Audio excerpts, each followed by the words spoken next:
ವೀರಭದ್ರನ ಆವರಣದಲ್ಲೇ ನೀವು ಬಾಗಿಲಿಂದ ಒಳ ಬರ್ತಾ ಇದ್ದಂತೆ ಈ ಉದ್ದನೆಯ ದೀಪಸ್ತಂಭ ನಿಮ್ಮನ್ನು ಸ್ವಾಗತಿಸುತ್ತೆ. ಸುಮಾರು 101 ದೀಪಗಳನ್ನು ಇಡಬಹುದಾದಂತಹ ಈ ದೀಪಸ್ತಂಭ ಕಾರ್ತಿಕ ಮಾಸದಲ್ಲಿ ಕಂಗೊಳಿಸುತ್ತೆ. ಎಲ್ಲೆಲ್ಲೂ ದೀಪಗಳನ್ನು ಇಲ್ಲಿ ಅಲಂಕರಿಸಿಡಲಾಗುತ್ತೆ. ಅಷ್ಟೇ ಅಲ್ಲ, ಈ ಎತ್ತರದ ದೀಪಸ್ತಂಭದ ಮೇಲೆ ಹತ್ತಿ ಅಲ್ಲಿ ನಿಮ್ಮ ಸೇವೆಗೆ ತಕ್ಕಂತೆ ಅಲ್ಲಿಂದ ತೆಂಗಿನಕಾಯಿಯನ್ನು ಒಡೆದು ಕೆಳಹಾಕಲಾಗುತ್ತೆ. ಆ ದೃಶ್ಯ ಇದೆಯಲ್ಲ, ಅದು ನಿಜಕ್ಕೂ ನೋಡೋದಕ್ಕೆ ಅಮೋಘವಾಗಿರುತ್ತೆ.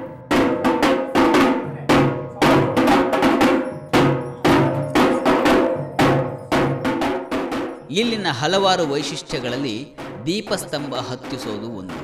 ಈ ದೀಪಸ್ತಂಭವನ್ನು ಜಾತ್ರೆಯ ವೇಳೆಯಲ್ಲಿ ಭಕ್ತಾದಿಗಳ ಹರಕೆಯ ಮೇರೆಗೆ ಒಬ್ಬರು ಹತ್ತಿ ಮೇಲಿಂದ ಒಂದು ಕಾಯನ್ನು ಒಡಿತಾರೆ. ಅಲ್ಲಿಗೆ ಹರಕೆ ತೀರಿತು ಅಂತ ಅರ್ಥ.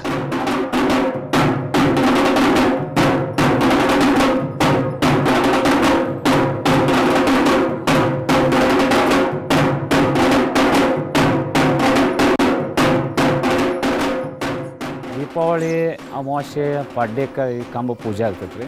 ಕಂಬ ಪೂಜೆ ಆಗಿ ಅವತ್ತು ನಾವು ಒಳಗೆ ವೀರಭದ್ರವರಿಗೆ 5 ಪಣತಿ ಬೆಳಗ್ಗೆ ಅದು ಒಂದು ಪಣತಿ ಮೇಲಿಟ್ಟು ಅವತ್ತು ಕಂಬ 2 ಕಾಯಿ ಒಡೆದು ಪೂಜೆ ಮಾಡ್ತೀವಿ. ಅದಕ್ಕಿಂತ ಕಂಟಿನ್ಯೂ ಕಾರ್ತಿಕ್ ಹಚ್ಕೊಂತ ಹೋಗ್ತೀವಿ ರೀ. ಹೊಳ್ಳಿ ತೇರಾದ 3 ದಿನಕ್ಕೆ ಕಳಸ ಕಾರ್ತಿಕ್ ಇಳುವುದಂತೆ ಒಂದು ಕಾರ್ಯಕ್ರಮ ಇರ್ತದೆ ರೀ. ಊರು ಮುತ್ತೈದೆಯರು ಎಲ್ಲರೂ ಬರ್ತಾರೆ. ಬಂದು ಇಲ್ಲೇ ಕಂಬ ಪೂಜೆ ಮಾಡಿ ಅವತ್ತು ಒಂದು ಪಣತಿ ಮೇಲಿಟ್ಟು ಅವತ್ತು ಒಂದು ತೆಂಗಿನಕಾಯಿ ಮೇಲೆ ಇಡ್ತೀವಿ. ಮಹಾರಾಜರು ಎಲ್ಲರೂ ಬಂದಿರ್ತಾರೆ. ಗುಡಿ ಮಾಲಕರದ ಎಲ್ಲರೂ ಬಂದು ಇಲ್ಲಿ ಅವ್ರ ಸಮ್ಮುಖದೊಳಗನೆ ಇದನ್ನು ಕಂಬ ಅಳವಡಿಸ್ತೀವಿ. ಈ ವೀರಭದ್ರನ ದೇವಾಲಯದಲ್ಲಿ ಮದುವೆ, ಚೌಲ ಇಂಥ ಕಾರ್ಯಕ್ರಮಗಳನ್ನು ನೆರವೇರಿಸಬಹುದು. ಇದು ಒಂದು ರೀತಿಯಲ್ಲಿ ಭಕ್ತಾದಿಗಳಿಗೆ ಸಹಾಯಕರವಾಗಿದೆ.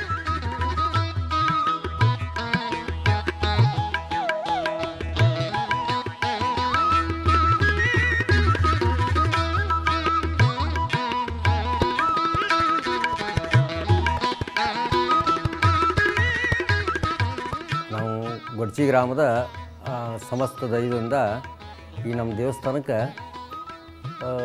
ಏನು ಮಾಡ್ತೀವಿ ಅಂತಂದ್ರೆ, ಪ್ರತಿ ಸಲ ಜಾತ್ರೆ ಆಗುವೊಳಗೆ ಯಾವುದೇ ಒಂದು ಕಾರ್ಯಕ್ರಮವಾಗ ಮೊದಲ ದೌದಿನ್ನಿ ಒಳಗೆ ನಾವು ಈರಣ್ಣನ 11 ದಿವಸ ನಾವು ಊರೊಳಗೆ ಕರ್ಕೊಂಡು ಹೋಗ್ತೀವಿ.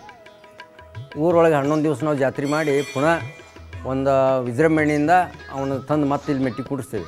ಆನಂತರ ಉಗಾದಿ ಒಳಗೆ ಭಾಳ ಜನ ಸೇರ್ತಾರೆ. ಇಲ್ಲಿ ಸೇರಿ ಈರಣ್ಣಗೆ ಇಷ್ಟೆಲ್ಲ ಗುಡಿ ಇದ್ದರೂ ಕೂಡ ಬಲ್ಕಿನ ಬಾಜು ಸೂರ್ಯನ ಬೆಳಕು ಬೀಳ್ತದೆ. ಮುಂಜಾನೆ 8 ಗಂಟೆ ಸೂರ್ಯ ಉದಯ ಆಗೋದಕ್ಕೆ 6 ಆ ಸೂರ್ಯನ ಬೆಳಕು ಬೀಳ್ತದೆ. ಅದನ್ನು ನೋಡುವಂಥ ದೃಶ್ಯ ಭಾಳ ಜನ ಸೇರ್ತಾರೆ. ಅದನ್ನು ನೋಡೋ ಸಲುವಾಗಿ ಅದು ಭಾಳ ದಿನದಿಂದ ಬಂದಿದ್ದು, ಭಾಳ ಜನಕ್ಕೆ ಅದು ಅನುಭವ ಇದ್ದಿದ್ದು.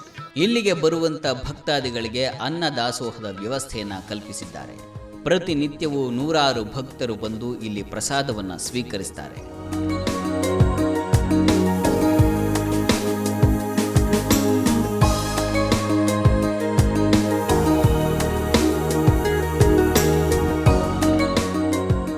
ನಮ್ಮ ಶ್ರಾವಣ ಮಾಸದಲ್ಲಿ ನೂಲುನಿ ನಿಮಿತ್ತವಾಗಿ 5,000-6,000 ಜಿಗಳು 10,000 ಜನ ಕುಡಿತದೆ. ಅಲ್ಲಿ ಪ್ರಸಾದವನ್ನು ಮಾಡಿಸ್ತಾ ಇದ್ದೀವಿ. ಭಕ್ತಾದಿಗಳೊಂದು ಕೊಡ್ತಾಯಿದ್ದಾರೆ, ರೇಷನ್ ಕೊಡ್ತಾಯಿದ್ದಾರೆ ಏನು ರೀ. ಮತ್ತು ಇನ್ನಿತರ ಜನ ದೇಣಿಗೆ ಕೊಡ್ತಾಯಿದ್ದಾರೆ.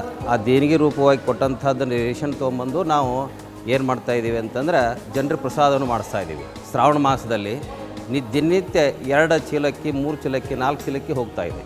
ಒಂದಿನ ಸದ್ಕಾ ಮಾಡ್ತಾಯಿದ್ದೀವಿ, ಒಂದಿನ ಹೋಳಿಗೆ ಮಾಡ್ತೀವಿ, ಒಂದು ದಿನ ಚಪಾತಿ, ಅನ್ನ, ಸಾರ, ಹೀಗೆಲ್ಲ ಬೇರೆ ಬೇರೆ ಖಾದ್ಯಗಳನ್ನು ಮಾಡ್ತಾಯಿದ್ದೀವಿ. ಮಧ್ಯಾಹ್ನದಲ್ಲಿ 12ಕ್ಕೆ ಸ್ಟಾರ್ಟ್ ಆಯ್ತಂದರೆ ಮುಂದೆ 2:30 ಬಂದು ಆಗ್ತದೆ. ಮುಂದೆ ರಾತ್ರಿ 8ಕ್ಕೆ ಸ್ಟಾರ್ಟ್ ಆಯ್ತಂದ್ರೆ ಮುಂದೆ 9, 10:30, 9:30 ಬಂದಾಗ್ತದೆ. ಮುಂಜಾನೆ 7 ಗಂಟೆಯಿಂದ 9:30, 9:30ರಿಂದ 10:30 ಹಿಂಗೆ ನಾವು ಅಭಿಷೇಕ ಟೈಮಿಂಗ್ ಇರ್ತಾವೆ.